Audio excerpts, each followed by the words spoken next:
beri kami nasihat perihal ta'addud poligami.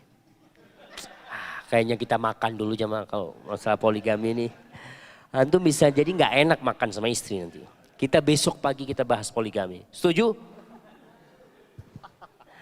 Nggak setuju, Mak. Ini yang minta nasihat datang ke ana aja lah. Japri.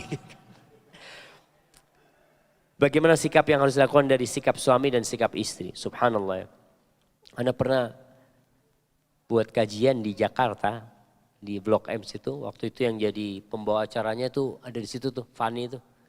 Judulnya itu Ustadz Aku Ingin Poligami.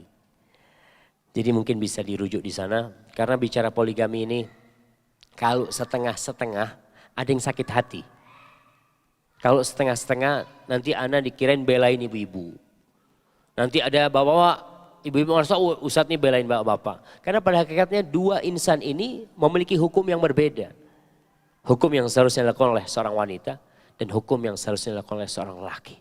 Dan ingat, perintah untuk poligami itu menurut jumhur ulama perintah lil ibahah. Hanya untuk boleh aja. Tapi perintah boleh itu akan naik jadi sunnah, akan naik jadi wajib ketika kondisi-kondisi tertentu. Dan bisa jadi haram pada kondisi tertentu. Ketika seorang mau poligami dan dia tahu nggak bisa adil, dosa dia. Dia tahu aku nggak bisa adil. Anak ini memang orang itu hatinya satu. Ada orang yang kayak gitu. Kalau sudah condong ke sini nggak bisa dia kasihkan ke yang lainnya. Ada manusia seperti itu. Atau yang kedua, dia tahu dia tidak bisa memberi nafkah. Tapi dia maksa poligami. Padahal memberikan nafkah kepada istri wajib hukumnya. Kok bisa dosa kau? Ada orang-orang yang melamar pakai mobil sewaan.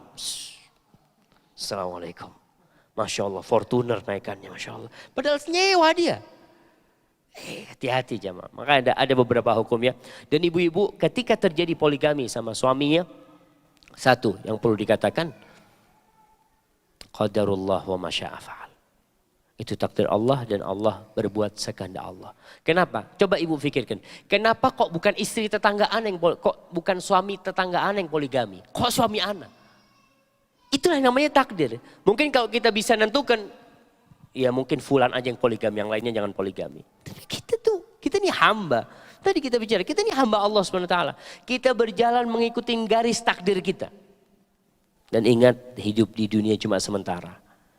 Jangan sampai ya gara-gara mungkin terjadi ibu-ibu, suaminya poligami.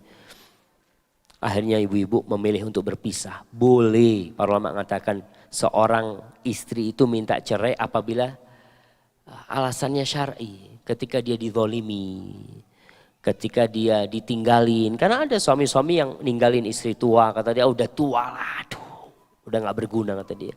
Anda punya teman di Madinah, na'udzubillah, teman dari Afrika. Yang ngomong, kata dia, Syafiq, Ana mau pulangin istri Ana nih. Kenapa? Aduh, anaknya sudah 3, udah nggak berguna lah. Ana mau cari yang baru, kata dia. Na'udzubillah min dzalik. Zalim yang seperti itu. Kau tetap punya kewajiban walaupun engkau kepada istri tuamu. Itu masalahnya. Jadi ibu berlapang dadalah ketika sesuatu terjadi ibu-ibu doa ya Allah mudah-mudahan suamiku nggak poligami gitu ya. Si bapak doa ya Allah mudah-mudahan engkau beri aku istri lebih dari 1. Ya udah kuat-kuatan doa. Ibu bapak-bapak cari doa-doa mustajab, ibu-ibu cari doa-doa mustajab. Tinggal dilihat mana yang dikabulkan sama Allah Subhanahu wa taala itu kan. Hadza wallahu a'lam bishawab. Insyaallah yang lainnya kita lanjutkan besok.